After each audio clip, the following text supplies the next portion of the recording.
HILTP ఇది ప్రభుత్వం తీసుకొస్తున్న కొత్త పథకం. ఏందట అంటే దీంట్లో Hyderabad industrial land transformation policy ఇది బయటికి చెప్తుంది. కానీ ప్రతిపక్షాలు ఏమంటున్నాయి దీని మీద?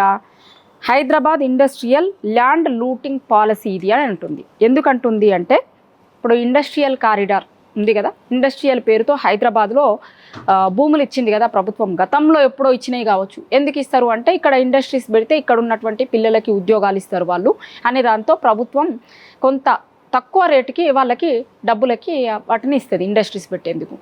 అట్లా ఇండస్ట్రీస్కి ఇచ్చిన జాగాలన్నట్టు ఇప్పుడు కన్వర్జేషన్ చేసుకోవడానికి, అంటే ఇప్పుడు వాళ్ళు రియల్ ఎస్టేటు చేయొచ్చు, దాంట్లో విల్లాలు కట్టుకోవచ్చు, అపార్ట్మెంట్లు కట్టుకోవచ్చు, ఏమన్నా కట్టుకోవచ్చు, అట్లా మార్చుకోవచ్చు. వాళ్ళు మార్చుకోవడం కోసం ఒక పాలసీని తీసుకొని వస్తుందట. దీనికి ప్రభుత్వంకి 30% డబ్బులు కడితే సరిపోతుంది. ఇప్పుడు వాళ్ళకి ఆ రోజు తక్కువ ధరకి ఇచ్చింది ఎందుకు? ఇక్కడున్న పిల్లలకి ఉద్యోగాలు వస్తాయని, ఇక్కడ ఇండస్ట్రీస్ పెట్టాలని, దాని ద్వారా ఇండస్ట్రీస్ నుంచి కూడా ప్రభుత్వంకి కూడా పైసలు వస్తాయి. సో అందుకోసం వాళ్ళకి ఇచ్చిన భూమి, దాన్ని ఇప్పుడు వాళ్ళు ఏమన్నా చేసుకోవచ్చు, మీరు అపార్ట్మెంట్లు కట్టుకొని అమ్ముకోరు, ఏమన్నా చేసుకోర్రి అన్న లెక్క ఇస్తుంది.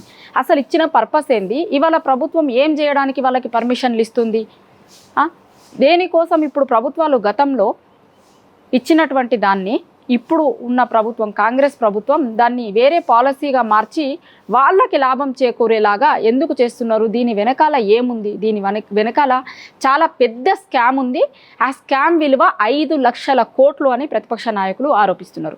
ఖచ్చితంగా దీని వెనకాల ఉన్నది ఇంకా మేము బయటకు తీస్తాం.